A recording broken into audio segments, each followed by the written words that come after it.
দৌলতপুরের চরাঞ্চলে শিক্ষা ব্যবস্থা বিপন্ন, শিক্ষক নেই, চলছে প্রক্সি রাজত্ব। নিজস্ব প্রতিবেদক, দৌলতপুর। মানিকগঞ্জের দৌলতপুর উপজেলার বাঘুটিয়া ও পারুরিয়া চরসহ দুর্গম চরাঞ্চলের প্রাথমিক শিক্ষা ব্যবস্থা ভেঙে পড়ার উপক্রম হয়েছে। সরকারি শিক্ষকদের বিদ্যালয়ে অনুপস্থিতি এবং বেতনভুক্ত প্রক্সি শিক্ষক দিয়ে প্রক্সিতে রাখছে তা জানি না। আমার এই মাসে বলছে যে তুমি হইতেছে মানে আমাদের আসা দেরি হইলে তুমি ওই যে বাচ্চাদের ক্লাস নিবা একটু। সরেজমিন চিত্র, শুনসান স্কুল, নেই প্রাণচাঞ্চল্য।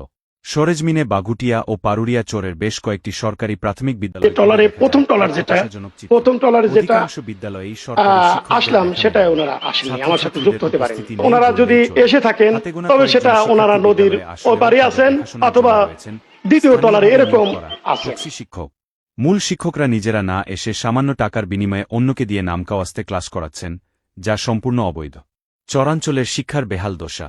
শুধু ম্যাডাম আসছিল, একজন ক্লাস টুর মেয়ে অসুস্থ হওয়ার কারণে উনিরা ডাক্তারের কাছে নিয়ে গেছে। এই বিপুল সংখ্যক ছাত্রছাত্রীর জন্য ক্লাস পরিচালনা করা সম্ভব নয় 3 জন শিক্ষকের দ্বারা। স্কুলে না এসেও তারা সরকারি বেতন ভাতা উত্তোলন করছেন।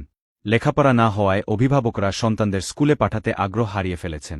চরের বাইরের কিছু স্কুলেও এই অনিয়মের সংক্রামক ছড়িয়ে পড়েছে। সমাধানের আহ্বান ও সংশ্লিষ্টদের ভূমিকা।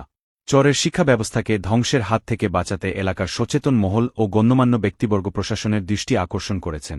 বিষয়টি নিয়ে এলাকার বাসিন্দারা জানান, আমরা চাই আমাদের সন্তানরা সুশিক্ষিত হোক, কিন্তু শিক্ষকরা যদি স্কুলেই না আসেন তবে স্কুল ভবনগুলো কেবল পড়ে থাকবে, মানুষ তৈরি হবে না। জরুরি করণীয়, এখন যা প্রয়োজন: ১. প্রশাসনের নজরদারি।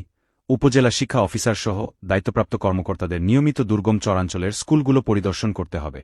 ২. কঠোর শাস্তিমূলক ব্যবস্থা। যে স্কুল শিক্ষক নিয়মিত অনুপস্থিত থেকে প্রক্সি শিক্ষক দিয়ে কাজ চালাচ্ছেন তাদের বিরুদ্ধে বিভাগীয় ব্যবস্থা গ্রহণ করতে হবে। ৩. কমিটির সক্রিয়তা। প্রতিটি বিদ্যালয়ের ম্যানেজিং কমিটির সভাপতি, সেক্রেটারি ও সদস্যদের আরও দায়িত্বশীল হতে হবে।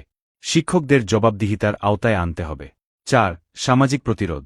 এলাকার গণ্যমান্য ব্যক্তিবর্গকে একতাবদ্ধ হয়ে শিক্ষার এই দৈন্যদশার প্রতিবাদ করতে হবে এবং স্থানীয় প্রশাসনকে সহযোগিতা করতে হবে। দৌলতপুরের দুর্গম চরাঞ্চলের শিশুদের মেধা বিকাশে এই অরাজকতা বন্ধ করা এখন সময়ের দাবি। সংশ্লিষ্ট কর্তৃপক্ষ দ্রুত কোনো পদক্ষেপ নেবেন, এমনটাই প্রত্যাশা চরবাসীর।